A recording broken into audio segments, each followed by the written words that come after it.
नमस्कार, मैं हरी। आप देख रहे हैं डिजिटल न्यूज झारखंड। आइए जानते हैं झारखंड के प्रमुख खबरों के बारे में। इससे पहले से छोटी सी निवेदन की, अगर आप चैनल में नए हैं तो चैनल को सब्सक्राइब अवश्य कर लें ताकि झारखंड की हर छोटी बड़ी खबर आप तक पहुंचा सकें। तो चलिए शुरू करते हैं आज की पहली और बड़ी खबर से। मैट्रिक इंटर परीक्षा को लेकर एडमिट कार्ड जारी, जैक के नव नियुक्त अध्यक्ष ने तैयारी पूरी होने का किया दावा। जहाँ राज्य में 11 फरवरी से मैट्रिक इंटर परीक्षा शुरू हो रहे हैं, इसे लेकर जैक के परीक्षार्थियों के लिए प्रवेश पत्र जारी कर दिया गया है।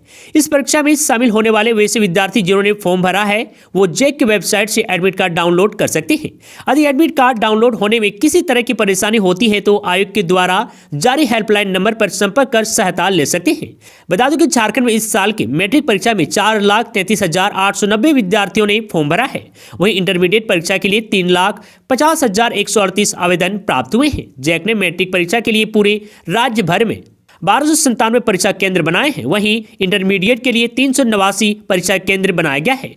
जैक की तरफ से परीक्षा की पूरी तैयारी कर ली गई है। रिटायर्ड शिक्षकों के लिए खुशखबरी, ज्वाइनिंग की तारीख से मिल सकता है प्रमोशन का लाभ। जहां रिटायर्ड शिक्षकों को लेकर राज्य सरकार ने बड़ा फैसला लिया है। राज्य सरकार रिटायर्ड प्राथमिक शिक्षकों को भी योगदान की तिथि से ग्रेड 1 और उच्च ग्रेड में प्रमोशन का वित्त लाभ देने पर विचार कर रही है। साथ ही मृत शिक्षकों के मामले में भी वित्त लाभ आश्रितों को मिलेगा। बता दूं कि स्कूली शिक्षा एवं साक्षरता विभाग इसके आकलन में जुट गया है कि सेवानिवृत्त एवं मृत पारा शिक्षकों को इसका वित्त लाभ देने पर कितना खर्च आएगा। इसे लेकर विभाग ने सभी जिला शिक्षा अधीक्षकों को पत्र भेजकर इस पर रिपोर्ट मांगी है। आपको बता दूं कि पत्र में सभी जिलों को वहां योगदान की तिथि से प्रमोशन का वित्त लाभ लेने के लिए अधिकृत शिक्षकों की संख्या, सेवानिवृत्त की तिथि, मिलने वाले वित्त लाभ की जानकारी मांगी गई है। झारखंड में मौसम ने फिर दिखाया अपना रंग, महसूस हो रही है ठंड। इस दिन से बढ़ेगा तापमान। जी हां, झारखंड में फिर से मौसम ने करवट ले ली है। शुक्रवार से उत्तर की सर्द हवा का रुख झारखंड की ओर होने से लोगों को ठंड महसूस हो रही है। शाम में भी ठंड महसूस कर सकते हैं। इस दौरान अधिकतम तापमान और न्यूनतम तापमान में 3 से 5 डिग्री की कमी आएंगी। न्यूनतम तापमान में कमी आने से सुबह और शाम में लोगों को ठिठुरन महसूस हो सकती है। 10 फरवरी के बाद से लोगों को ठंड से राहत मिलने की संभावना है। सबसे कम न्यूनतम तापमान 12.8 डिग्री सेल्सियस गुमला में दर्ज किया गया है। मौसम विभाग के अनुसार 10 और 11 फरवरी को दिन में आंशिक बादल छाए रह सकते हैं। 15 फरवरी से झारखंड में पूरी तरह से गर्मी का असर दिख सकता है। पिछले 24 घंटे में राज्य में मौसम शुष्क रहा।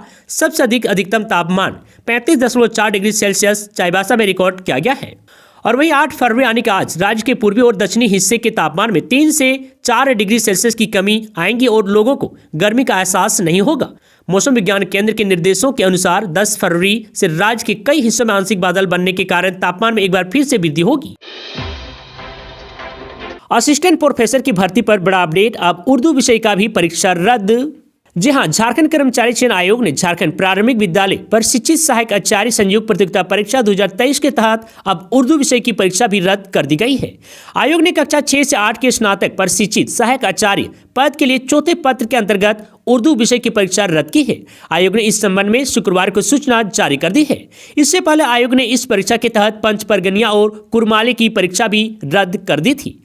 आपको बता दूं, आयोग ने मोहम्मद इसराफिल अंसारी एवं अन्य बनाम झारखंड राज्य और अन्य के मामले में झारखंड उच्च न्यायालय द्वारा पिछले वर्ष 23 दिसंबर को पारित आदेश के आलोक में उर्दू विषय की परीक्षा रद्द करने का निर्णय लिया है। आपको बता दूं कि आयोग ने उक्त आदेश के अनुपालन में विषय विशेषज्ञ समिति से प्राप्त मतभेद की समीक्षा के बाद यह निर्णय लिया है। आयोग के अनुसार उक्त पत्र की फिर से परीक्षा आयोजित करने की तिथि शीघ्र ही घोषित की जाएगी। आयोग ने इससे पहले इंटरमीडिएट प्रशिक्षित सहायक आचार्य कक्षा 1 से 5 पद के दूसरे पत्र के पंच परगनिया एवं कुरमाली विषय की परीक्षा को भी रद्द कर दिया था। दिल्ली में मल्लिकार्जुन खड़गे और राहुल गांधी से मिले झारखंड कांग्रेस के मंत्री और विधायक। 7 गारंटियों पर हुई बात। जी हां, नई दिल्ली स्थित कांग्रेस मुख्यालय में शुक्रवार को प्रदेश कांग्रेस प्रभारी गुलाम अहमद मीर के नेतृत्व में कांग्रेस कोटे के मंत्रियों, विधायक दल के नेता और तमाम विधायकों ने केंद्र अध्यक्ष मल्लिकार्जुन खड़गे और नेता प्रतिपक्ष राहुल गांधी और केंद्रीय महासचिव और संगठन प्रभारी केसी वेणुगोपाल से मुलाकात की। बता दूं, इस बैठक में झारखंड सरकार में कांग्रेस कोटे के मंत्रियों और सीनियर नेताओं को कांग्रेस आलाकमान ने विधानसभा चुनाव के दौरान जनता से किए गए वादों को शीघ्र पूरा करने का निर्देश दिया है। आपको बता दूं कि इस मुलाकात के दौरान राहुल गांधी ने सभी विधायकों और मंत्रियों को बधाई देते हुए जनता से किए गए वादों को ईमानदारी से पूरा करने का निर्देश दिया है। उन्होंने सभी को पार्टी के सशक्तिकरण और 7 गारंटियों के प्रति पूरी निष्ठा से काम करने को भी कहा है। बता दूं कि राहुल गांधी ने इस दौरान सरना धर्म कोड और जाति जनगणना के ऊपर भी फोकस करने का निर्देश दिया है। बता दूं राहुल गांधी ने 7 गारंटियों में शामिल रोजगार, महिला सशक्तिकरण एवं किसानों के लिए बाजार की व्यवस्था करने जैसे मुद्दों पर नियमित काम करने का निर्देश दिया है। और वहीं आपको बता दूं कि इस बैठक में मंत्री राधा कृष्ण किशोर, दीपिका पांडे सिंह, शिल्पी नेहा तिर्की, इरफान अंसारी के अलावा विधायक नमन विकसल कोंगाड़ी, भूषण बाड़ा, रामचंद्र सिंह, श्वेता सिंह, अनूप सिंह, सुरेश बेटा, सोनाराम किस्कू, ममता देवी, सतीश पाल मुंजनी, रियाज अहमद, गजेंद्र सिंह, राजेश सिन्हा आदि भी मौजूद रहे। बिहार, झारखंड और बंगाल की दूरी होगी कम, बनेगा 719 किलोमीटर लंबा एक्सप्रेसवे। जी हां, पश्चिम बंगाल, बिहार व नेपाल के बीच कारोबार को बढ़ावा देने व यात्रा को सुगम बनाने के लिए बिहार की रक्सौल से पश्चिम बंगाल के हल्दिया पोर्ट तक ग्रीनफील्ड एक्सप्रेसवे बनाने का निर्णय लिया गया है। 6 लेन का 719 किलोमीटर लंबा यह एक्सप्रेसवे 60,000 करोड़ की लागत से बनेगा। इसके वर्ष 2028 तक पूरा होने की उम्मीद है। बता दूं कि इसका निर्माण NHAI करवाएगा। यह हाईवे झारखंड, देवघर, दुमका, जामताड़ा जिले से होकर गुजरेगी। बता दूं कि इस सड़क के बनने से देवघर, दुमका, नेपाल, कोलकाता, पटना समेत अन्य जगहों का सफर काफी आसान हो जाएगा। इसके साथ ही पटना और कोलकाता जैसे बड़े शहरों तक की यात्रा सरल और आरामदायक हो जाएगी। आपको बता दूं कि इससे व्यापार और पर्यटन को भी लाभ मिलेगा। इसका DPR तैयार हो गया है। NHAI ने इस सड़क को मंजूरी के लिए मंत्रालय के पास प्रस्ताव भेजा है। मंजूरी मिलते ही भूमि अधिग्रहण का कार्य शुरू हो जाएगा। भूमि अधिग्रहण होते ही सड़क निर्माण का कार्य शुरू कर दिया जाएगा। हेमंत सरकार के सीनियर अधिकारी के खिलाफ वारंट जारी, रात 9 बजे कोर्ट लाने का ऑर्डर। जहां झारखंड हाई कोर्ट के जस्टिस आनंद सेन की पीठ ने अवमानना के एक मामले में शुक्रवार को सुनवाई करते हुए स्वास्थ्य विभाग के अपर मुख्य सचिव अजय कुमार सिंह के विरुद्ध वारंट जारी किया है। आदेश का पालन नहीं करने पर अदालत ने सचिव के विरुद्ध जमानती वारंट जारी कर DGP को शाम 4 बजे अदालत में पेश करने का आदेश दिया। बता दें कि मामले में जब शाम 4 बजे सुनवाई शुरू हुई तो DGP अनुराग गुप्ता ने ऑनलाइन जुड़कर कोर्ट को बताया कि अपर मुख्य सचिव रांची में नहीं है, वह राज्य से बाहर हैं और शुक्रवार को रांची आएंगे। आपको बता दें कि रात 8:30 बजे उनका विमान रांची पहुंचेगा। इस पर अदालत ने शुक्रवार को ही रात 9 बजे उन्हें कोर्ट में पेश करने का निर्देश DGP को दिया। दरअसल डॉक्टर दीनदयाल पांडे ने हाई कोर्ट में अवमानना याचिका दाखिल की है। विभाग की ओर से उनके पेंशन की 20% राशि काट ली गई है, जिसका भुगतान करने का आदेश हाई कोर्ट ने दिया था, लेकिन उसका पालन नहीं किया गया।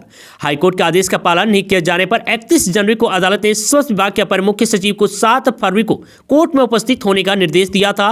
शुक्रवार को सरकार की ओर से कोर्ट में आए दाखिल कर बताया गया कि अपर मुख्य सचिव 5 से 7 फरवरी तक अवकाश पर हैं। इसके लिए उन्होंने 31 जनवरी को आवेदन दिया था। और अभी कोर्ट ने कहा कि ऐसा प्रतीत हो रहा है कि अपर मुख्य सचिव कोर्ट के आदेश से खिलवाड़ कर रहे हैं, उन्हें इसकी अनुमति नहीं दी जा सकती है। कोर्ट के आदेश सर्वोच्च होता है और किसी को भी इस तरीके से खिलवाड़ की अनुमति नहीं दी जा सकती है।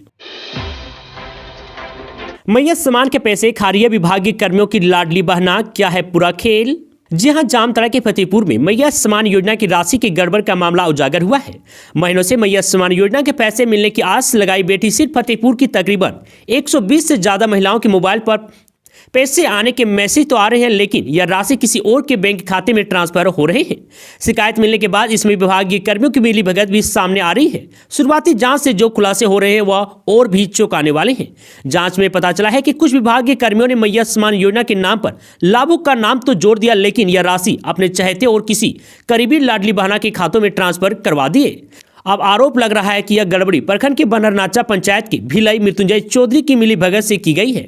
भिलाई के माध्यम से 17 लाभुकों के बैंक खाता का नंबर नहीं चढ़ाकर किसी अन्य का बैंक खाता का नंबर चढ़ा दिया गया और सरकारी राशि का गबन कर लिया गया है। मामला संज्ञान में आते ही प्रखंड स्तर से इसकी जांच की जा रही है। हालांकि इस पर संबंधित भिलाई पर अब तक कोई कार्रवाई नहीं हुई है। मंत्री चमरा लिंडा ने खूंटी में संचालित विद्यालयों और छात्रावासों का किया निरीक्षण, छात्रों के साथ संवाद में कर दी बड़ी घोषणा। जी हां, सूबे के कल्याण मंत्री चमरा लिंडा ने शुक्रवार को खूंटी में कल्याण विभाग द्वारा संचालित सरकारी विद्यालयों और जनजातीय बाल एवं बालिका छात्रावास का निरीक्षण किया।